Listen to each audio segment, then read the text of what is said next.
Welcome to the Immigrant Entrepreneurs Podcast, where our mission is to inspire, impact, and influence other immigrant entrepreneurs to follow their dream and create the future they want. My guest today is different than all the other guests that we have had before, and I'll tell you in a second why.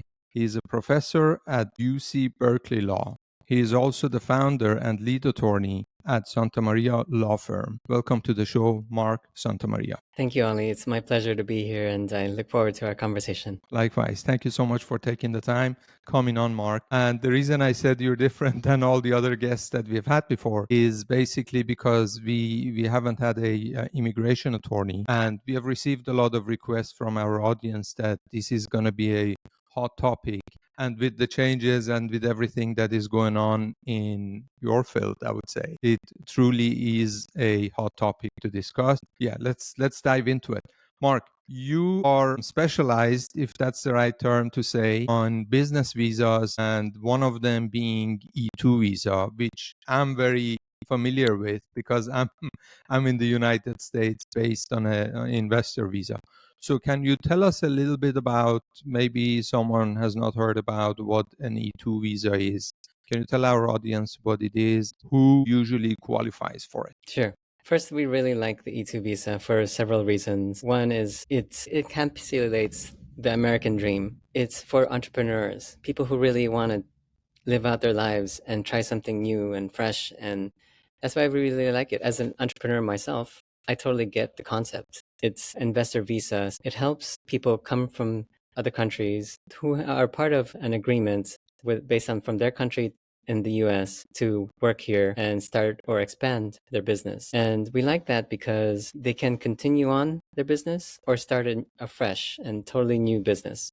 And that's great because maybe they feel like they want to get into a new space. For example, I'm in Silicon Valley, San Francisco Bay Area, and a lot of tech startups use the E2 visa to come here. And it's just right for them because they can continue on whatever they were doing in their home country and try expanding here in the US. So, for example, I've helped Japanese companies expand here and expand their tech businesses. And it works for them because they're already pretty established in their countries. And now they want to see what they can do here. And it's a great bridge to expanding their business. And not only that, but they can stay here, work here, and their spouses can be here with them, and the children can be here with them. And so we really like this visa for these reasons. There are certain requirements, obviously, but first of all, we want to start off by saying this is a good visa for people who are eligible for it. Perfect. We will get in a second who is eligible for it and who is not eligible for it. But you said that there is a list of countries. You didn't say it that way. I'm saying it that way. There is a list of countries that qualify for an E2 visa. Having been through that, I know myself that they call the US treaty countries. How many are big is this list? How many countries are there? You don't have to go through the whole list. And yeah, can you tell us more about that, please? Yeah, so the list is arguably expansive, but arguably not all inclusive. And I'm saying that because you'd be surprised as to which countries are included, such as Pakistan and country state Taiwan. So those places are eligible, but ironically, Brazil, China, India, the big economic forces, those countries are not. So you'd have to really look at your country to see if your country applies, is eligible for the E2, and then go from there. So then often we get clients calls from people from Brazil or other countries that do not qualify. So what is a good workaround for that? So some people, what they do is they go to other countries and get a passport from those countries. So for example, a client from Brazil really wants to do E2. He really wants to expand his trade business, and he sees potential in the US, and he has to find a way to expand the business there, and he wants to operate it in the US. But being from Brazil, what can he do? So often what Brazilians do is get another passport, being, for example, from getting one in Argentina is a strategic one for them because they know the region, they know the people. Some people have contacts in that countries. For them, it's just logical for them to qualify that way.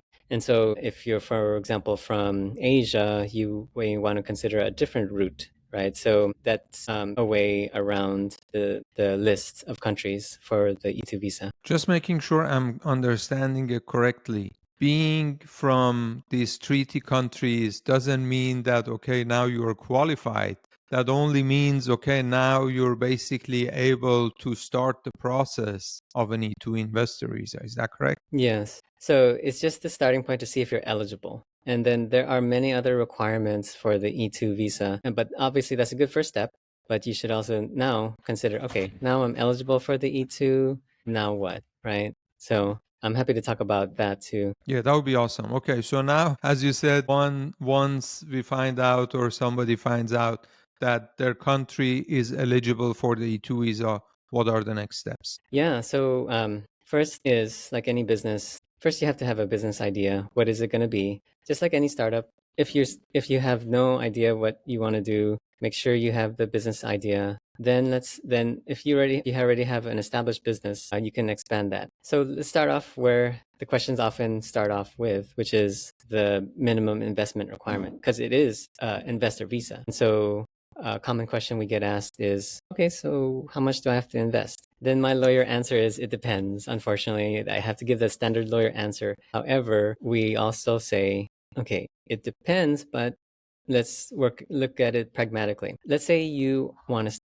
start or expand a restaurant business in the US versus an online consulting firm. Okay, so the startup costs for both are drastically different. So let's say you want to do a restaurant here in the US, and you can imagine the overhead will be quite expensive, especially here in the Bay Area of California.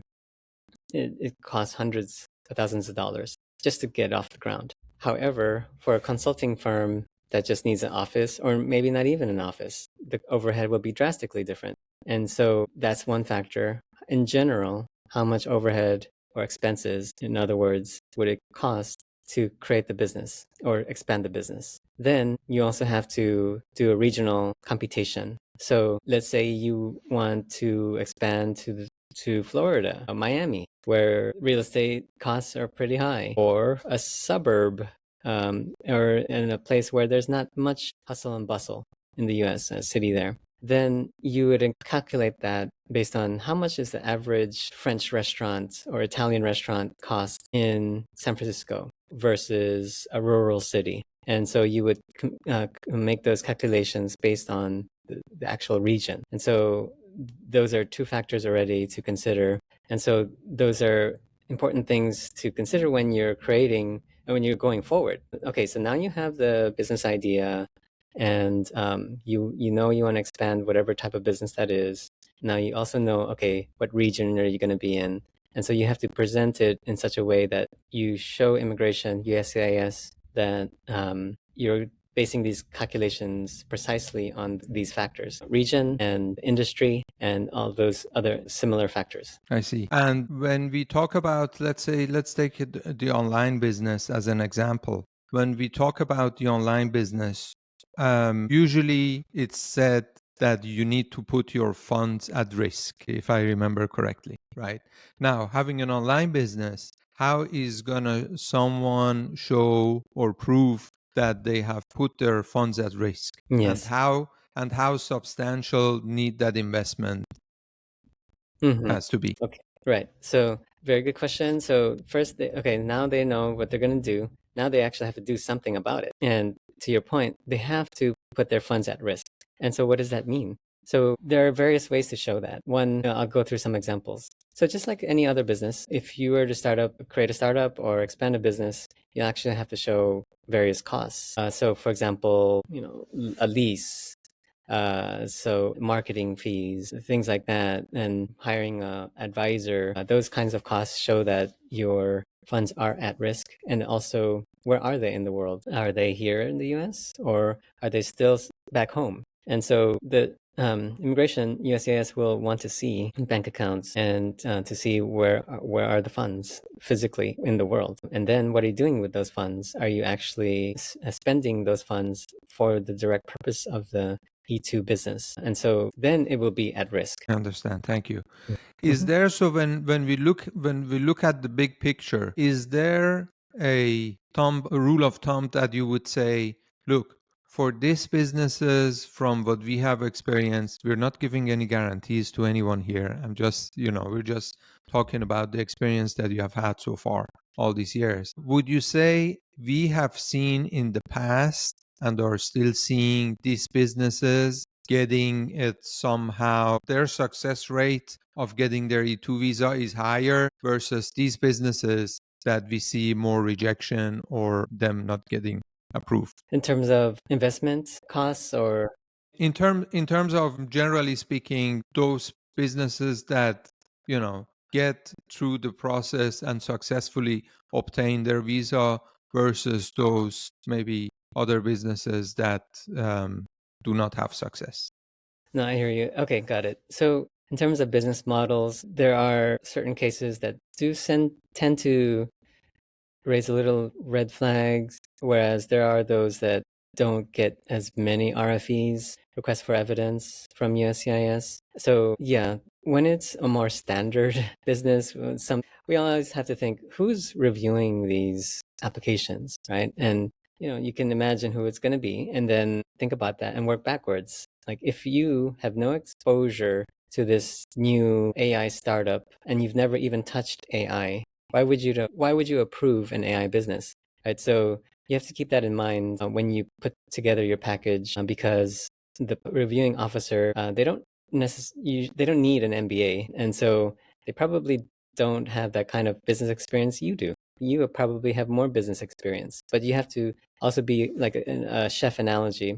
It's all about presentation too, right? So how are you presenting your business? Are you doing it in a way that even if it were an AI startup, you'd still be able to fully explain it to someone who's never even touched AI? So back to your question, yeah. So if it's more tech involved, you can almost expect an RFE, especially if it's with AI. But that's okay. You just explain it some more and give whatever they request. Whereas if it's maybe a restaurant, it's not as hard to process in their minds what it is, so it's okay. Those tend to be less difficult to get approved. And is it usually approved or rejected or denied by one single person, like the officer who is reviewing the case, or does it have to go through, a process of more than one officer to get approved or rejected? Good question. It depends. Sometimes, yes, just one officer, but maybe it's a complicated one. Then the manager boss goes over it too, and then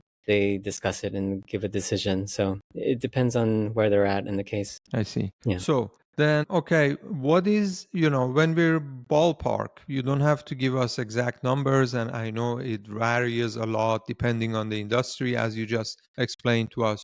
What is roughly a minimum investment that somebody is looking at if they even want to think about an E2 visa? Sure. So the standard answer is a lot of attorneys would say 100 to 150,000 is the minimum, and it varies. We've seen cases where the minimum investment has been less than 100, and we've had cases where it's been more than 100, 150 even. And so it depends. But one thing to really point out is, what does investment mean? Investment is a cost, is an expense. So when you're thinking about that, what does investment mean to you and to USCIS? So, for example, your attorney's fees, which you're going to have to pay for anyway if you're going to get an attorney, you can actually count that towards the investment requirement. So you kind of have to play around with the numbers if you're on a tighter budget, and to show them that I'm actually spending quite a big amount of money. But it's just that some people wouldn't assume that this counts as an investment, such as attorney's fees or other fees that actually do count as investment fees. So when you're looking over your expense list, consider what USCIS can actually consider, because it's actually broader than what people think of what an investment is. So that actually is to the applicant's benefit. I see. And then and how long is the is the visa valid for once they get their visa approved and issued? Yeah, so last time I checked is 5 years, but don't quote me on that. But the good thing is they can renew it after and indefinitely. So assume that it is 5 years, then they can either renew it or try for another visa. And so let's say you are at that stage where, okay, I've been doing this E2 visa and I like it, but I want to see what's out there. I really want to get a green card, which is often the case. So then what's next? So they can either, well, they have a couple options. One is they can try for a work visa. Since they're there, they've already made some connections, and they can try for a work visa such as the H-1B and try that. Or other ones like EB2, NIW, for example, national interest waiver, showing that you are a benefit to the country. And also, if it's really, really successful, they can technically try from an E2, EB1C for this green card. And then obviously there's EB5 if you have the funds. And so there are options there. And so if you want to go for that, then those are the options to get your green card after the E2. Right. And what's the requirement for a visa renewal once you have been through the process of 4 or 5 years? Right. So it's quite similar. The good thing is you get less pushback from USCIS after applying for the first time. You might get an RFE, but it's similar. They do want to, technically, they want to see growth in your business. And so when it comes to growth, they just want to see that the business is progressing, but it's still okay to have debt. It's still okay to not be uber profitable. They just want to see that you're continuing on with your business, and you will send in similar things like expenses, taxes, things like that to prove that you're still operating. I see. And speaking of, you said you don't have to prove that you're uber profitable. Do they need to be profitable within these 4 or 5 years? Or if someone is building and grinding, they can still show that they're they're active in the business, but maybe it's not profitable yet. Although 4 or 5 years, it's a long time for a Yeah, business to operate. right. That's kind of pushing it. It's going to be risky for the applicant, the E2 visa holder, because after a while they do want to see that your business is starting to make a profit. And so at that point, I really work with an attorney to try to think strategically. Okay, I've been trying. It's just that business is tough. And as an entrepreneur myself, I totally get that. It's not like you can make money out of nowhere. It takes time. USCIS does give them time, but you just have to be strategic on how to present that. And yeah, that's important to note. I see. So let's talk about amendment. First, can you explain to our audience what an amendment is? And then the second question would be, when is it the right time or necessary for someone to do an amendment? Yeah, so this one, fortunately for us, we don't have to do so much amendments, but then basically there's something you want to change to your E2, maybe the angle that you're working on and the business model or something to add to it. And so you'd have to update USCIS about the amendment to your E2 visa. So you would have to likely write a letter to USIS and any documentation supporting the amendment. And so again, another situation where it's best to consult an attorney to guide you through that amendment, because it varies. It can be anything. And so you have to think strategically on how to do that. These amendments you don't get any response from them quickly. So you're going to be very confused and nervous for quite a while. And so you're going to have to prepare for that mentally and plan ahead. I see. And when someone has received their visa outside of the US and then they entered the country with their visa, now whenever they do an amendment, would they have to go leave the country and go back to their country and do the amendment from there, or can they do it from within the United States? Yeah, they can do it from within the United States. But again, it's tricky, risky, and something they should really do research on before doing it, because again, they're not going to find out relatively soon about what USAS says about the proposed amendment. And so you're going to be in the dark for quite a while. So please think carefully about whether to do an amendment. I see. So Mark, with everything that is going on, the uncertainty, the changes that we're experiencing and are seeing that also affect maybe some immigrant entrepreneurs' visas. Now, my first question would be, have you seen anything that's been affecting E2 visa holders? That's my first question, and then I'll get to the next one. Yes, good question. In light of what's going on in the country so far, we haven't had any issues, at least in our firm,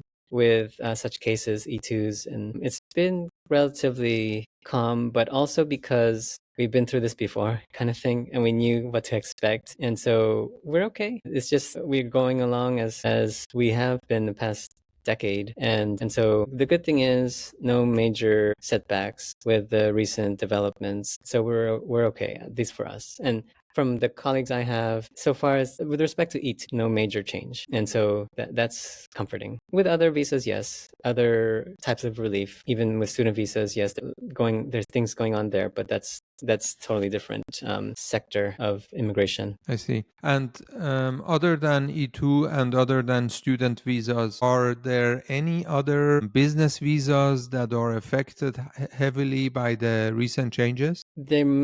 There might be some changes with the H-1B visas. That's a hot button topic, and so policies can change there at a drop of a dime. And so we do have to keep up with that news. But so far, no major changes with the H-1B, but they are discussing some possibilities there. And then with the EB-5, that there's been some proposed like golden visa, for example, but I don't think that's really going to go anywhere. It was just floated. But it's just a lot of proposals for now. No big major change in terms of actual policy changes. With respect to work visas, huge changes in various other parts of immigration. But one thing I do want to say is the processing times might be a little bit longer now because of budget cuts and things like that. So yes, in terms of processing times, there might be some delays with work visas, but in general, in terms of case grants, it's about the same so far. But we're just a few months in, so Right, we'll see how yes. that goes. So once somebody has obtained their visa and entered the United States and they live in one state, are they allowed to change states if, let's say, the business doesn't require them to physically be in one state? Can they just hop in and out between states, or what does it look like? Yeah, good question. Yes. So maybe they have a better demand in another state, and that's just, you got to go where the business takes you. And so that's totally fine. You obviously have to update USAS as to your plans, as mentioned earlier. So similarly, okay, update the business plan, update projections, update everything, and then let USCIS know, change the address, and do the proper entity formation requirements. Maybe it has to be a company in another state, whereas it was in a previous state. So you have to do those formation requirements there as well. And so think about those things as you do consider switching to a different state, which is okay. I see. How long does it usually, I know that's a broad question, but how long does it usually take from the moment somebody has decided, okay, I'm going to go after a two visa, till they get their paper done and until they get invited to the interview or eventually get their visa approved or rejected? Yeah. So that's such a good question, because as you apply for the E2 visa, you also have to think realistically, because I'm always of the mindset, I'm going to do it right. I don't want to sacrifice timing. So there are other aspects of my life that I just want to focus on timing. If I were a startup entrepreneur here in the Bay Area, which I am, I would say I'd rather have a good MVP, if it's sufficient MVP, versus a perfect MVP.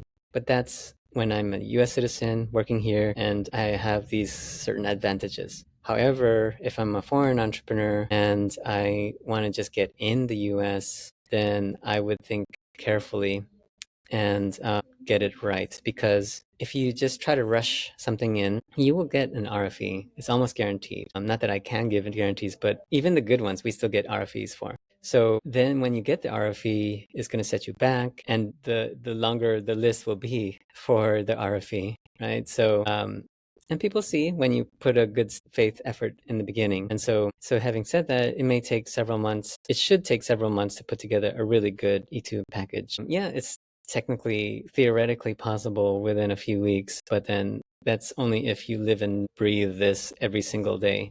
So but realistically, in your mind, you should, and with your business, you should put in your mind that it's going to take several months realistically, and several months could be anything. It could be 5 6 months. 6 months would be pretty comfortable timing for that, but we've had cases where we got approved and we got it together within just a few months, 2 3 months. That's when you really have to prioritize things, because it goes back to what's included. The business plan, first of all, you have to write that. Consultations with an attorney, putting together your businesses, your expenses, a lot, and the forms. So it takes time, because we also have to take into account there's life. You're working probably full time, and in addition to this E2 venture. So that's why I say typically it'll take several months. Then the good thing is, with the E2 visa, another reason why I like it is there's premium processing. And what premium processing is, to your viewers, I know you know, Ali, it is a way to expedite the application processing. So the officer who's reviewing it can review it in a faster rate. And that typically just takes a few weeks for them to review it. And it is an extra cost. I don't remember off the top of my head, but 1,000 something as of now. Right. It can possibly increase. So you do pay that extra fee. However, it's well worth it, because if you don't, it could take several more months for them just to process your application. I think it's worth the opportunity cost. Yeah, that's very true. I think I paid that. I don't remember exactly, but I think Smart my man. attorney. Yeah, I think I did that. So, does it also depend a little bit on the country that you're basically, requesting from, or it's always the same process? It goes no matter where your country of origin is. No, it doesn't really matter in terms of in grant rates, but more so. Sorry, strike that. It matters more in terms. We do notice that there tends to be grants for one country versus another, if it's like a different kind of business. Yeah, it depends on the grant rates, but generally, it shouldn't, in theory. But realistically, we see some differences. I see. Mark, we're coming to the end of the time. I feel we talked so much, and we could now bring you on back on the show and talk about you yourself being an entrepreneur. That would be awesome. But I also want to respect your time, and having an idea of what's going on in your life, professional life. I want to respect that. And before I let you go, first of all, thank you so much for taking the time. I really appreciate you. I reached out to you. Most of the time, it's the other way. I get requests from guests that are interested to come on the show. In this case, I reached out to you, and you agreed to come on the show. Thank you so much for making the time. But before we wrap up, please tell our audience, if somebody is seeking advice or they want to reach out to you, they want to find you, we will definitely link you up in the show notes. But please also tell them where they can find you. Sure. And first of all, thank you, Ali. It was such a pleasure, and I hope to continue this to help immigrants start their and live their dreams here. This is such a great channel. So you can reach me at on our website at usimmigrationplan.com, usimmigrationplan.com, or email info@usimmigrationplan.com. Our law firm is Santamaria Law Firm. We just want to make it broader for the audience to remember us. But they can contact us there and Google us, Santamaria Law Firm. Perfect. Thank you so much, Mark, and have a great time. Thank you.